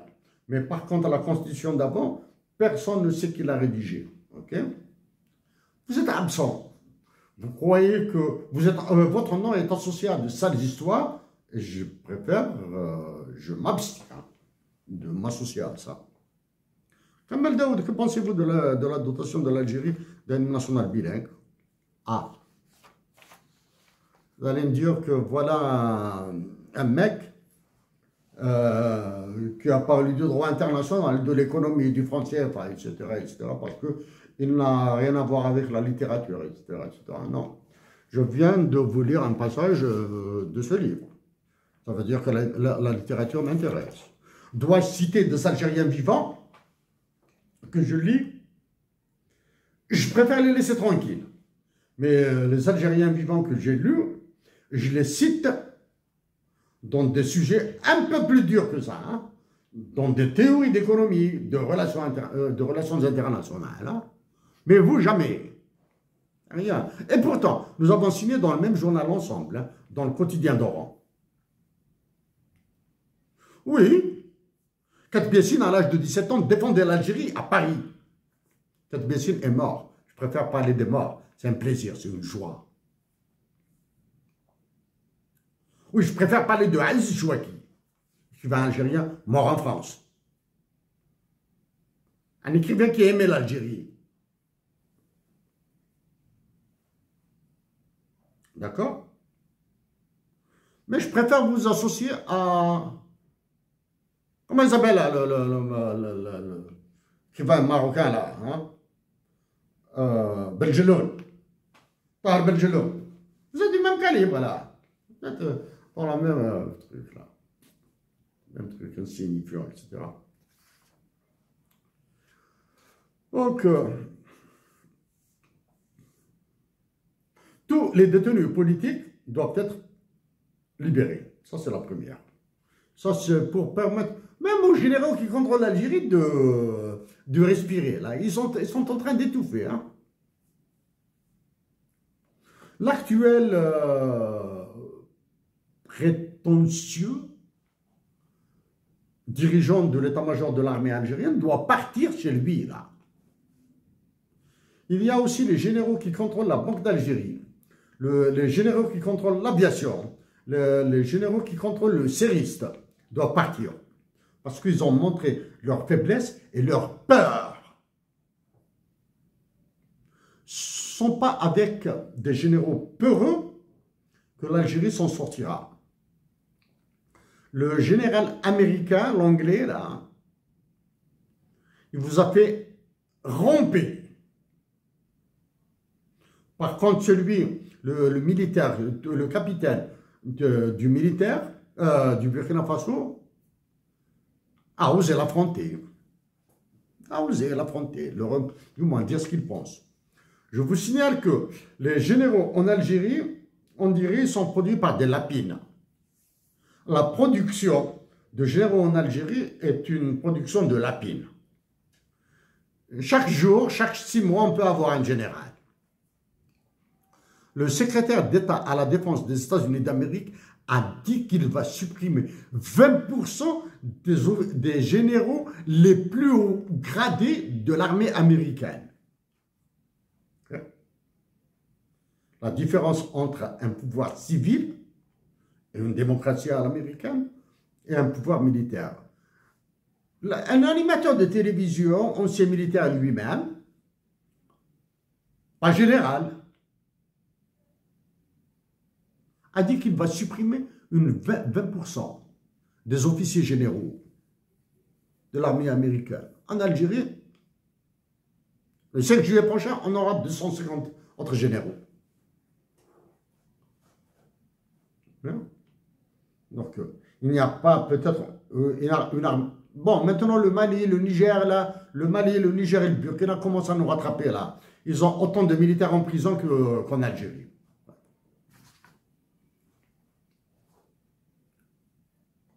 Sur Tamazir, à ceux qui nous bassinent avec moi, à ceux qui sont joints au concert de dénonciation contre ce monsieur qui a dit que Tamazir n'existe pas, etc., etc., etc. En particulier les gars du Congrès mondial Amazir. Que pensez-vous de la dotation de l'Algérie d'un hymne national bilingue? Je vous le dis que l'enseignement de Tamazir en Algérie est une catastrophe. Okay? Je vous dis que l'enseignement de Tamazir dans les cycles de l'enseignement supérieur en médecine, en économie, en mathématiques est indispensable. Parce que nous gagnerons. Parce que je vous dis que l'hymne national bilingue en Tamazir arabe permettra aux analphabètes d'apprendre par la voix au moins l'hymne national en Tamazir. Comme c'est analphabète et illettré, je dis avec beaucoup de déférence. Apprennent les chansons de Lounas Matoub. Que pensez-vous de la dotation de l'Algérie de l'hymne national bilingue? Tamazir a été victime d'une manipulation, y compris de la vôtre. En parlant du Congrès mondial à mesure, bon, je sais que les hommes changent. Je sais que les conditions historiques changent. L'un des meilleurs conclaves de la coordination intercommunale de la wilaya de Béjaïa durant le massacre de Kabylie des années 2001, 2002, 2003, c'était à Boujil, dans mon village. Boujil. La présidence de ce conclave de la CICB à Boujlil, la présidence, je dis bien la présidence,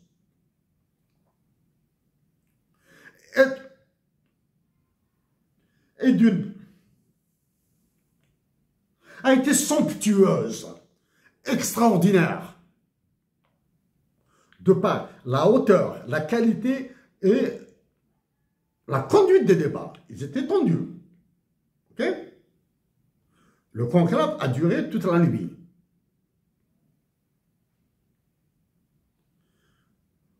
Les deux personnes qui ont présidé le conclave à Boujlil, de la CICB à Boujlil, dans mon village. C'était immense. Ils ont été majestueux. Ils ont été magistraux. Okay? Il y a des anecdotes de blagues et il y a d'autres événements qui m'ont été rapportés après. Par exemple, Mazir, ce qu'il m'a dit, Mazir est vivant. Bon, c'est un pseudo, hein. Mais vous, du Congrès mondial à Mazir, à l'époque, il y avait un certain Belkacem comme président ou secrétaire général, etc. Je vous ai invité à parler avec moi en aparté. Nous avons parlé en aparté de 10h du soir, 11h du soir, etc. En aparté sur la question Amazir dans le mouvement révolutionnaire qui était né en Kabylie. Je vous ai dit, évitez de perturber le conclave. C'est moi. Ah, on ne m'a pas raconté. J'éviterai de raconter ce qui s'est passé depuis 2011 sur Tamazir. Hein? Okay. Ah, Kamal Daoud. J'ai le défaut de lire des livres.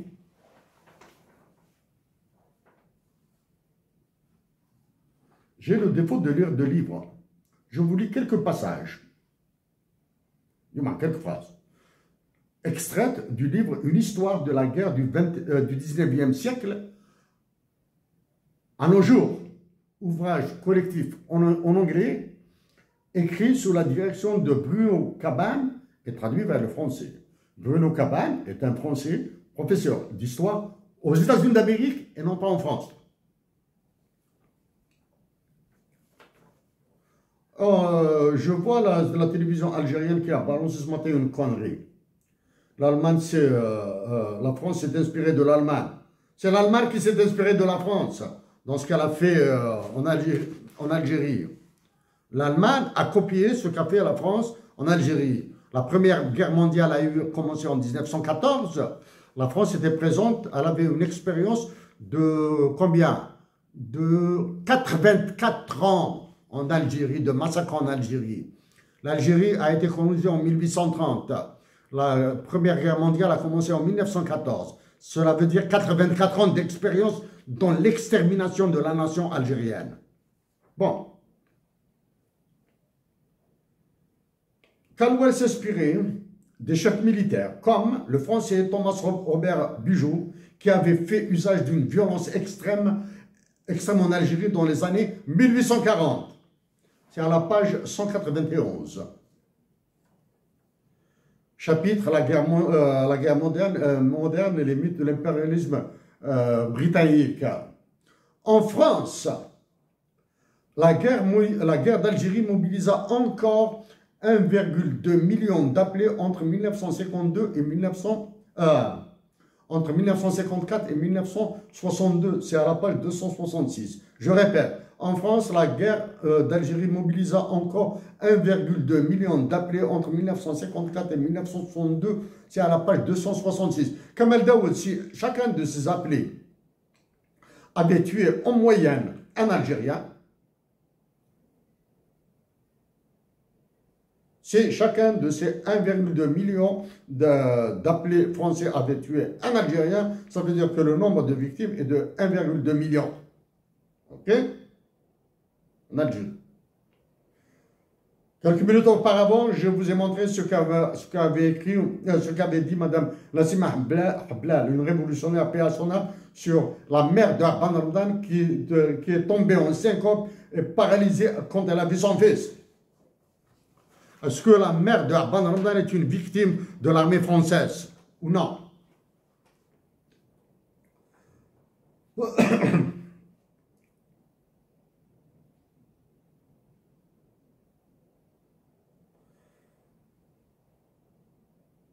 Aux colonies, chapitre, dans le même livre, chapitre qui s'appelle Aux colonies, la guerre ensauvagée, expérience de la guerre, chapitre écrit par Raphaël Branche. L'arme de la faim a aussi été notoirement utilisée pour maintenir le joug colonial et écraser des rébellions en Algérie à la fin du 19e siècle. Page 552, donc chapitre l'arme de la faim. La seule femme dont le viol a été rendu public est Jamila Boupacha. Cette jeune militante du FLN de 21 ans avait déposé une bombe dans une brasserie d'Alger en 1959. Arrêtée, elle est torturée, violée par des militaires français. Page 595, le viol, une arme de guerre, Raphaël Branche. Parlez de la révolution algérienne. Kamal Daoud, vous vous prenez pour qui là? Même pas une bille. Vous n'êtes pas. Soit vous ou bien le militaire qui vous accompagne là. Comment il s'appelle là? Yasmina Khadra. Faut que j'arrête. Donc c'est depuis 2011 que je travaille en détail sur l'Algérie.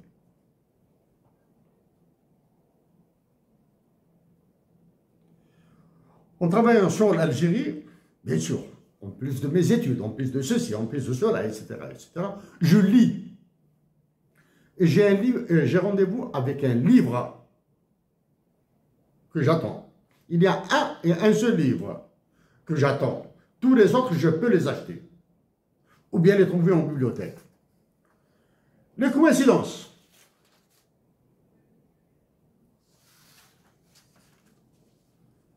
Les coïncidences. Il y a assez longtemps maintenant, vous pouvez retrouver ces mots-là en cherchant dans ce que j'ai écrit ou dit. Quand j'ai soulevé l'écart de change entre le dinar et le dollar, le dinar et l'euro, j'ai dit qu'il était trop large, 4 dinars à peu près. C'est une coïncidence ou hasard pour ceux qui croient à l'existence du hasard. Le gouverneur de la Banque d'Algérie a été sauté. Okay. J'espère que, de ce que je dirai après, l'actuel gouverneur de la Banque d'Algérie doit rester, même s'il est à la tête d'une chambre à gaz, d'un four crématoire. La Banque d'Algérie est une chambre à gaz, est un four crématoire. Il doit rester. Quand j'ai réagi à la Banque mondiale, un mec, un de mes amis l'a identifié. Quand j'ai réagi à toutes les déclarations de la Banque mondiale en Algérie, il y a une dénonciation qui a été faite, du moins, une réaction qui a été faite à partir de la présidence de la République. Là, il y a 3 ans de cela, la Supercoupe d'Afrique a été annulée entre JSK et Mouloudia, quelque chose comme ça. Parce que la veille ou 2 jours avant, j'ai pu parler de la manipulation de matchs de l'Étoile Rouge de Belgrade et l'Étoile de Zagreb. En Yougoslavie, comment elle a accéléré la rencontre sportive, la manipulation des spectateurs a accéléré la guerre en Yougoslavie. Actuellement, qu'est-ce qui se passe? C'est la manipulation de la GSK qui revient. La manipulation de la GSK qui revient. Combien de changements a connu la GSK en termes d'entraîneurs? Ça, c'est la première. Combien de changements dans le sponsoring de la GSK? Est-ce uniquement la GSK qui a un problème de financement? Le Mouloudia non, le CRB non, les autres clubs, l'Olympique d'Akbou non. Combien touchent les joueurs de la JSK? C'est valable pour tous les autres clubs. Hein? Est-ce qu'ils payent leurs impôts?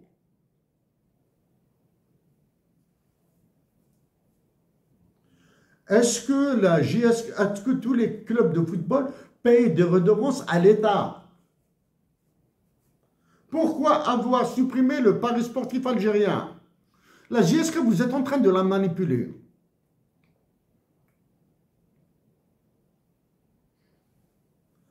Accorder le sponsoring, le financement de la JSK à uniquement Mobilier, ça a été une bêtise, une catastrophe. C'est-à-dire maintenant Mobilier, ça va mettre n'importe quoi sur le dos de la JSK. Enlever Mobilier, c'est ramener d'autres, c'est la même chose. Question au gouverneur de la Banque d'Algérie. Comment sont transférés les salaires en devises des joueurs et entraîneurs de la JSK et de tous les autres clubs d'Algérie? Okay. Question au gouverneur de la Banque d'Algérie.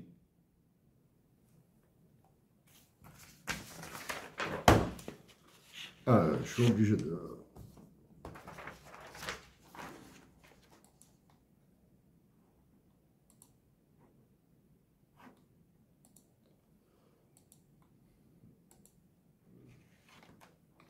Comment sont transférés? Question accessoire. Question accessoire. Comment ramenez-vous du dollar, du franc français, du yen, des monnaies internationales, du pound, de la livre sterling, de l'étranger en Algérie? Comment se fait le transfert? Récemment, celui qui doit arrêter de parler économie et de chiffres a ordonné le paiement des transactions immobilières par voie bancaire. Ça, premièrement, il a un retard immense. C'est en 2015 dont j'ai parlé. J'ai parlé de ce sujet en 2015. J'ai parlé du changement des billets de banque. Les transactions immobilières doivent être soumises à un impôt et à des taxes. Parce que ce sont les biens nantis qui ont bénéficié des logements de l'État, etc., qu'ils revendent à 1,5 milliard, à 2 milliards, à 3 milliards. Ça dépend de la taille, de la surface du logement. Cette vente est un canal de blanchiment d'argent affreux, parce que l'Algérie est devenue un narco-État. Quand j'ai suggéré le lancement de discussions, dialogues et négociations avec les Israéliens, même si Israël est dirigé par un terroriste qui s'appelle Benjamin Netanyahou, il est pire que tous les généraux français qui ont gazé les Algériens, il est pire. Il est pire qu'Hitler.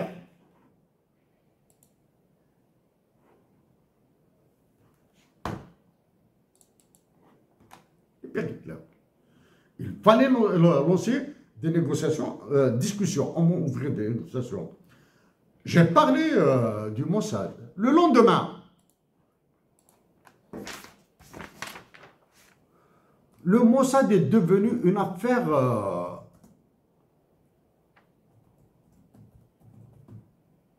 d'État en Algérie. Ça, c'est une autre coïncidence. À toutes les banques d'Algérie, à tous les banquiers algériens, gouverneur de la Banque centrale, au ministre de l'économie, du commerce et tout ça, à la présidence de la République. Nous sommes en mai 2025, nous sommes le 18 mai 2025. Est-ce que vous connaissez le PIB? Le PIB de l'Algérie pour 2024.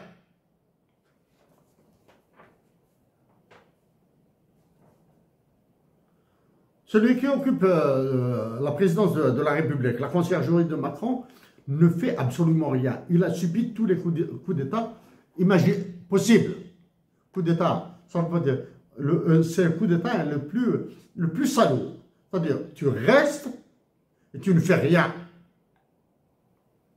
Il est interdit de partir à l'étranger. Il est interdit de négocier avec les Maliens, avec les Marocains. Rien.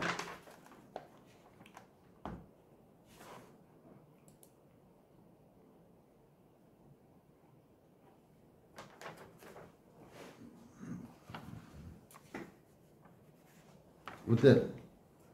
Où est la télécommande?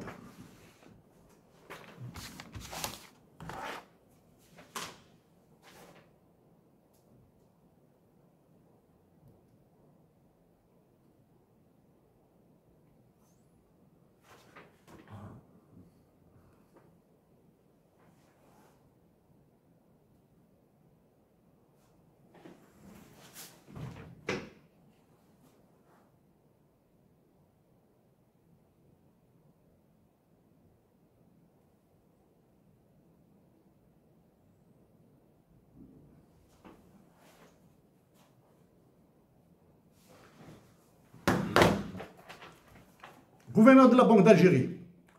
Profite. Le site internet, un nouveau site internet de la Banque d'Algérie a été lancé. Grand bien vous fasse.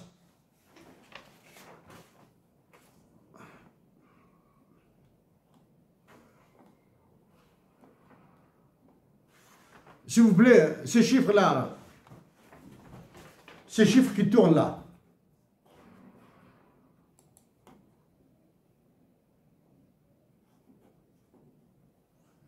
ici, ces chiffres qui tournent. Le site internet d'une banque d'Algérie, d'une banque centrale, doit rester sobre, clair, efficace. S'il vous plaît, ce n'est pas le site internet d'un casino pour montrer, soi-disant, que c'est calculé là. Enlevez ça.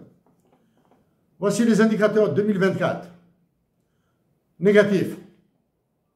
Taux directeur, 3%. On reviendra sur ce taux directeur, mais pas aujourd'hui là. Hein. Pour une fois que je vois le taux directeur.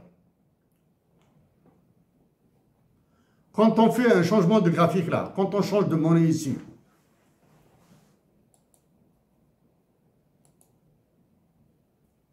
ce graphique doit changer là. Hein.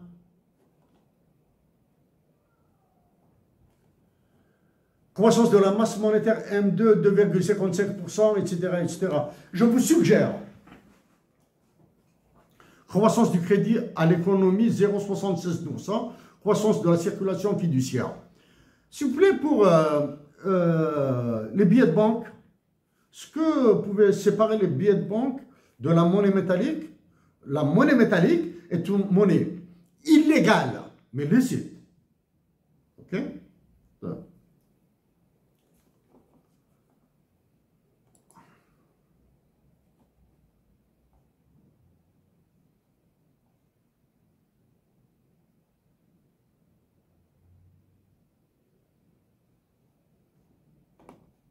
Ah, je n'ai pas le temps pour aller sur tous ces détails-là. Le site internet a besoin de beaucoup d'améliorations. De ce qu'a besoin le site internet de la Banque d'Algérie. Il a besoin d'un dictionnaire, de vidéos explicatives, de capsules, de leçons très simples. Demandez à des économistes algériens, à des étudiants en économie, à des mathématiciens de vous faire des capsules vidéo, sur la signification de tout ce baratin-là, hein, de baratin. Ensuite, lancez un avis, lancez une consultation nationale. Que veulent les économistes algériens, que veulent les universitaires algériens, que veulent les opérateurs économiques algériens, s'il y a des opérateurs économiques algériens, comme information à avoir disponible. Comme je vous l'ai dit, nous sommes en mai 2025 et le PIB de 2024 est inconnu. Je sais que le PIB de 2024 a été prédit par le FMI. Hein, a été prédit. Celui qui occupe le Moradia, s'il vous plaît là, arrêtez de parler d'économie, arrêtez de parler de chiffres. J'ai parlé de limonade, d'huile d'olive, même pas une semaine après, vous reprenez avec vos histoires de date. Ce qui est encore plus grave, j'ai dit au roi Mohamed VI du Maroc que toutes les solutions doivent être imaginées pour le règlement du conflit du Sahara occidental. Entre parenthèses, que celui qui se prend pour le président du Sahara occidental demande la suppression de Arabes et démocratiques. Là. République sahraoui, ça suffit largement pour vous maintenant. Enlève arabe et enlève démocratique là. Ça, c'est la première. Je lui ai dit que les réfugiés sahraouis en Algérie doivent avoir une solution pour leur avenir à eux et pour l'avenir de la nation algérienne. Il dit qu'aussi les Sahraouis résidant en Algérie doivent avoir le choix. Ceux qui veulent partir au Maroc, ceux qui veulent partir en Mauritanie, ceux qui veulent rester en Algérie, ceux qui veulent rentrer sur leur terre. Ou bien demander à Macron d'accueillir ceux qui veulent partir en France. Mais ce problème, le problème des réfugiés doit être réglé. Durant la guerre de libération nationale, merci au Maroc et à la Tunisie d'avoir accueilli les réfugiés algériens. Maintenant, si la guerre est terminée au Sahara occidental, les réfugiés doivent trouver une solution. Non seulement il n'y a pas de solution, mais ils ont créé un problème explosif pour l'Algérie. Le lendemain, des manifestations des Sahraouis ont organisé des manifestations à Tindouf. Après, d'autres manifestations ont été collées à des trafiquants de drogue. C'est grave.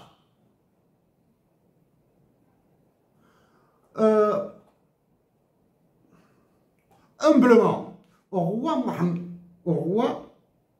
du Maroc, au roi Mohamed VI, évitez le panneau du Mali. Ont évité de nous envoyer un drone vers la frontière algérienne et il sera abattu ensuite. C'est toute l'Afrique du Nord qui sera abattue. Évitez. Avant d'envoyer un drone, si vous pensez que l'armée algérienne, à qui je souhaite tout le bien du monde, c'est-à-dire une révolution de juillet, si vous pensez qu'elle vous agressera, alertez Emmanuel Macron, alertez qui vous voulez. Mais sachez que l'Algérie, le Maroc et le Mali sont en train de faire fausse route. Vous êtes en train de faire fausse route. Si je suis élu président de la République, je vous l'ai dit, je vais pacifier toutes les frontières. Mais les problèmes doivent être trouvés dans un cadre à mesure, musulman, tout ce que vous voulez. Mais doit être avec douleur, mais doit être trouvé.